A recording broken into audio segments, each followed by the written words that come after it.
Менин тагдырым, азыркы тагдырым. Максатым, иштөө принцибим да Исхак Разаковдун идеялары менен үндөш, ага абдан жакын.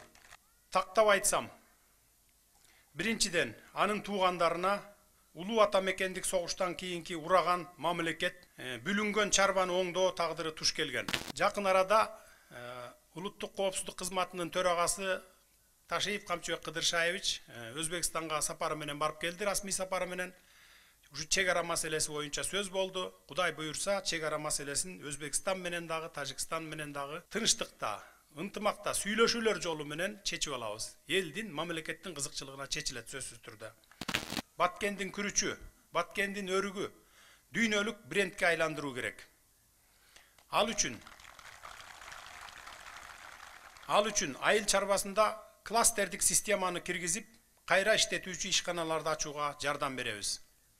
Мына бүгүн суу чарба жетекчиси, анан өкмөттүн өкүлү 150 миллион сом сурашты. Кулунду каналына 7 кубтан 12 кубка чейин көтөрүү боюнча. Бул боюнча тендерлерди өткөрүлүп, акча бөлүнбөй келген экен. Бул акча бар. Эртең мен булардын баруусун сурандым. Бул акчаны эртең чечип беребиз. Кудай буйурса, Кулунду каналыңар калыбына келет. Президенттин ыйгарым укуктарын аткарып жаткан адам мөөнөтүнөн мурда президенттик шайлоодо президенттин кызмат ордуна талапкер болууга укуксуз. Ошондуктан өзүмдүн ыйгарым укуктарымдын баарын мыйзам чегинде өткөрүп берип, кадимки жаран катарында катышам. Белгилеп кетчү сөз, шайлоолордогу эң жаман, элдин бөтөнчө кыжырын келтирген көрүнүш бул административдик ресурс.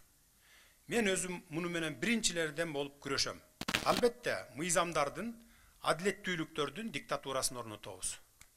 Эч качан бир адамдын диктатурасы орнобойт. Мен өзүм дагы ырым кылып, элди дагы макул кылып ошо жердеги экс деп калтыралы, мындан ары ырым болуп ушу экс уланып кетсин, мындан кийин төңкөрүштөр болбосун, элдик толкундоолор болбосун, бийлик тынчтык жолу менен, шайлоолор жолу менен алмашсын деп ушуну ырым кылып, атай ушундай кылып жасадым. Кудай буйурса, мындан ары экс президент деген уланат. Менин максатым биринчи, шайлоо процессин реформалоого барабыз. Коррупцияга каршы реалдуу стратегияларды жасайбыз. Укук коргоо органдарынын структурасын өзгөртөбүз. Жазык мыйзамдары толугу менен реформаланат. Мамлекеттик секторду түп тамырынан бери өзгөртөбүз.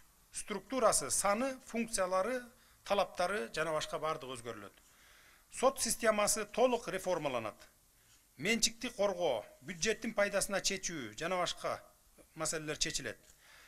Салыктык реформаларды жасайбыз. Бажы тармагында толугу менен кадрдык реформаларга барабыз. Ички экономиканы либералдаштырууга барабыз. Тышкы экономикалык иштерди толук либералдаштырабыз. Ички булактардын резервтерин чыгарабыз. Кыйналсак дагы бюджетибизге жараша жашаган өтөбүз. Мамлекеттик мүлктү менчиктештирүү, улутташтыруу жана башкаруу жаатында реформаларды жасайбыз. Бизнес ачууда уруксат жана лицензия берүү иштери толугу менен реформаланат. Жер казынасы элдин байлыгы, ал элге гана иштейт. Энергетика тармагында кардиналдуу өзгөрүүлөргө барабыз. Сапаттуу жана заманбап билим берүү системасы киргизилет. Коомдук саламаттык сактоо чөйрөсү материалдык жактан гана эмес, элдин иммунитетин көтөрүү багытында реформаланат. Социалдык коргоо чөйрөсүндө даректүүлүк күчөтүлөт.